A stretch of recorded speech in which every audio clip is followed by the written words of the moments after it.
안녕하세요. 화요일 저녁 소그룹 말씀 연구 영상입니다. 이번 주부터는 새로운 우리 소그룹 교재를 가지고 함께 연구를 나눠 보겠습니다. 이번 소그룹 교재는 그리스도교 변천사와 재림신앙이라는 제목을 가지고 있습니다. 차례를 한번 살펴보시면 이번 교재는 초대교회부터 시작해서 현재 재림교회까지 이어지는 교회의 역사에 대한 내용이라는 것을 쉽게 알 수 있습니다. 이번 소그룹 교재를 통해서 함께 교회의 역사를 배워가며 우리의 현재 신앙을 점검하는 시간이 되셨으면 좋겠습니다. 먼저 오늘 영상은 교재 1장 초대교회의 태동과 역경이라는 제목을 가지고 있습니다. 먼저 주제 성경절 마태복음 16장 13절부터 18절의 말씀을 함께 보시겠습니다. 예수께서 가이사랴 빌립보 지방에 이르러 제자들에게 물어 가라사대 사람들이 인자를 누구라 하느냐? 가로되 더러는 침례 요한, 더러는 엘리야, 어떤 이는 예레미야나 선지자 중에 하나라 하나이다. 가라사대 너희는 나를 누구라 하느냐? 시몬 베드로가 대답하여 가로되 주는 그리스도시요 살아계신 하나님의 아들이시니이다. 예수께서 대답하여 가라사대 바요나 시몬아 내가 복이 있도다. 이를 내게 알게 한 이는 혈육이 아니요 하늘에 계신 내 아버지시니라. 또 내가 내게 이르노니 너는 베드로라. 내가 이 반석 위에 내 교회를 세우리니 음부의 권세가 이기지 못하리라. 예수님께서 이 땅에서 사역하실 때에 제자 베드로에게 하신 이 말씀처럼 실제로 베드로와 다른 제자들은 예수님께서 하늘로 올라가신 뒤 그 뒤를 이어 초대교회의 기둥들이 되었습니다. 비록 예수님과 함께 3년 동안 동거하고 또 예수님께 말씀을 듣고 배울 때는 그 제자들의 어떤 진가가 드러나지 않았지만 그동안의 경험과 배움이 마가의 다락방에서 제자들이 함께 모여 기도할 때에 성령의 역사를 충분히 경험했을 그때에 그들은 예수님의 뒤를 이어 교회의 지도자가 되기에 충분한 사람들이 되었습니다. 제자들은 밖으로 나가 사람들을 만나면서 예수님께서 주셨던 예수님에 대한 이야기, 즉 복음을 전하기 시작했습니다. 반응은 아주 폭발적이었습니다. 하루에 수천 명씩 회심의 경험을 했고 또 제자들에게 다가와서 어떻게 하면 구원을 얻을 수 있는가를 물어 모두가 침례를 받게 되었죠. 이렇게 침례를 받은 사람이 모여 집단을 이루게 되었고 그 집단이 우리가 잘 아는 헬라어 언어 있죠. 에클레시아, 불러냄을 받은 자들이라는 뜻을 가진 교회가 된 것입니다. 당시 교회는 지금과 다르게 한 종류밖에 없었습니다. 다시 말해서 교파가 나누어져 있지 않았다는 것이죠. 지금처럼 장로교, 감리교 이렇게 나눈 것이 아니라 말 그대로 교회는 교회 하나밖에 없던 시절이었던 것입니다. 교회는 지금 저희가 다니는 이 중화동 교회처럼 그 지역의 이름을 따서 안디옥 교회, 예루살렘 교회, 에베소 교회 이렇게 이름을 지었습니다. 교회 조직은 유대인들의 회당을 따라서 만들어졌습니다. 교회 지도자는 장로들이라 칭했고 시간이 흘러 일손이 부족하게 되자 그때 사도들은 이제 집사들에게 안수하여 그들을 세우게 되었습니다. 그러나 영적인 지도자는 여전히 그 사도들이 맡았습니다. 그들은 구약의 말씀들을 낭독했고 구약의 말씀과 또 예수님에 대한 이야기, 그 복음의 연결고리를 찾아서 성도들에게 전했던 것입니다. 이것이 초대교회의 모습이었습니다. 교회는 폭발적으로 성장했죠. 이곳 저곳에 교회들이 세워지기 시작했고 성도들의 수는 계속해서 늘어갔습니다. 그런데 문제가 발생하기 시작합니다.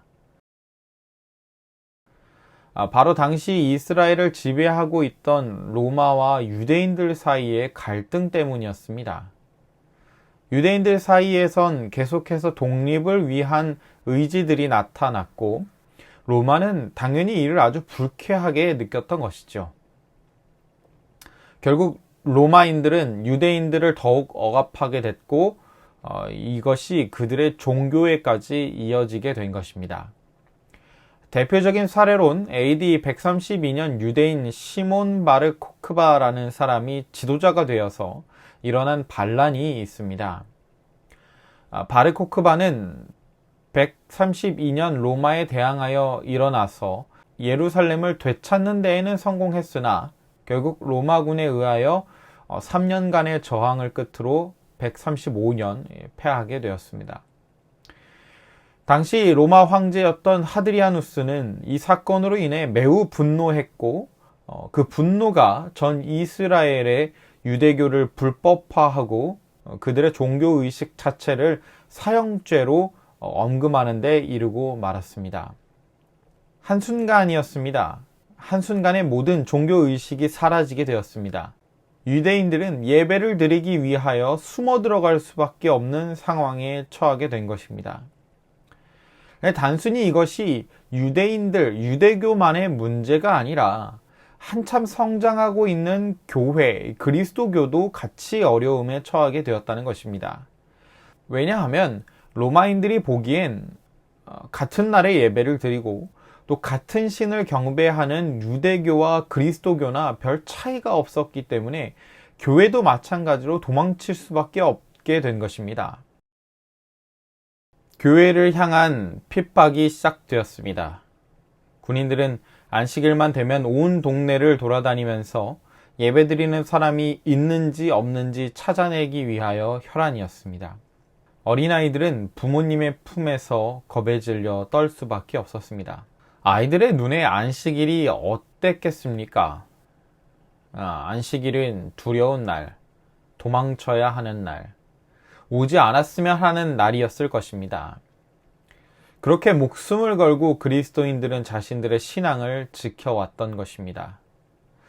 200년간의 끔찍한 핍박에도 교회는 신앙의 순결을 계속 유지하면서 조금씩 그 교세를 확장시켜 나갔습니다. 그리스도인들이 계속해서 성장해가는 것을 보고만 있을 수 없던 사단은 로마 황제를 통하여 새로운 방법을 사용하게 됩니다. 바로 이전처럼 칼과 창으로 핍박하는 것이 아니라 그들의 종교를 인정해 주되 서로 타협하는 방향을 제시한 것입니다. AD 313년 로마 황제 콘스탄티누스는 밀라노 칙령으로 기독교의 종교의 자유를 허락하게 됩니다. 뿐만 아니라 성직자에겐 병역 납세 면제, 사법상 특혜, 국고 하사금을 내리는 등 종교계에 아주 친화적인 정책을 편 것입니다. 315년엔 노예가 그리스도인이 되면 자유민으로 해방시켜준다고까지 해서 많은 노예들이 자유를 위하여 그리스도인이 되기도 했었습니다. 교회가 발칵 뒤집혔습니다.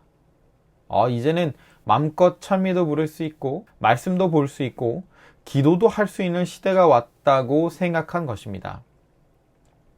어떤 이들은 드디어 하나님께서 도우셨다라고 하는 이들도 있었을 것입니다. 그런데 과연 정말 그럴까요? 이 자유에는 숨겨진 날카로운 칼이 있었습니다. 황제는 유대인들에게 종교의 자유를 허락하는 대신 몇 가지 조건을 걸었습니다. 바로 AD 321년에 발표한 일요일 휴업령입니다. 이 사건에 대하여 대영 백과사전은 이렇게 기록했습니다. 서기 321년 콘스탄티누스 황제가 일요일을 일반적인 공휴일로 선포했을 때 그는 그리스도인과 이교도들을 함께 마음에 두었다. 태양의 날은 이교도 추종자들에 의하여 숭배를 받았고 그리스도인들에 의해서도 영광을 받았으므로 이로써 이교와 그리스도교의 상충하는 관계를 연합시킨 것이 황제의 정책이었다. 그렇습니다. 종교를 허락하는 것처럼 보이면서 아주 교묘하게 신앙의 형태를 바꾼 것이지요. 크리스마스, 부활절 등이 이교 태양 숭배와 그리스도교의 혼합의 결과물이었습니다. 당시 교회는 모두가 다 이 정책에 동의하지만은 않았습니다. 몇몇 사람들은 끝까지 투쟁하면서 자신의 신앙, 자신의 종교를 지키기 위하여 노력했습니다. 그런데 그것은 소수였을 뿐입니다. 대다수의 종교인들, 그리스도인들은 그동안 그들이 받았던 핍박, 억압에 너무도 힘들고 지쳐 있었던 때였습니다. 앞서 잠시 말씀드렸지만 핍박을 받을 당시 어린 아이들 같은 경우에는 안식일이 오는 것을 너무 두려워했었습니다. 그런데 그 아이들이 이제는 자라서 자신들의 신앙을 표출해야 될 때가 왔는데 그 어렸을 때 그 힘들었던 기억이 떠오르는 것입니다. 그때 무슨 달콤한 유혹이 들리는 것입니까? 일요일날 예배 드리면 된다. 그럼 더 이상의 핍박은 없을 것이다. 라는 유혹이 들려온 것이죠. 수백 년간 고통을 받아왔고 그 핍박의 시대로 다시 돌아갈 수는 없다는 수많은 사람들의 의견을 무시할 수 없었습니다. 엄청난 핍박 속에서도 순교를 두려워하지 않으며 믿음을 지켜왔던 교회가 세속의 달콤한 유혹과 안전과 황제가 제공한 안락의 모든 것을 내어주고 그리스도교가 새로운 신종 종교 로마 교회로 변질되어 지금까지 그 영향이 온 세상에 퍼지고 만 것입니다. 마지막으로 요한계시록 2장 1절부터 5절의 말씀을 보시겠습니다.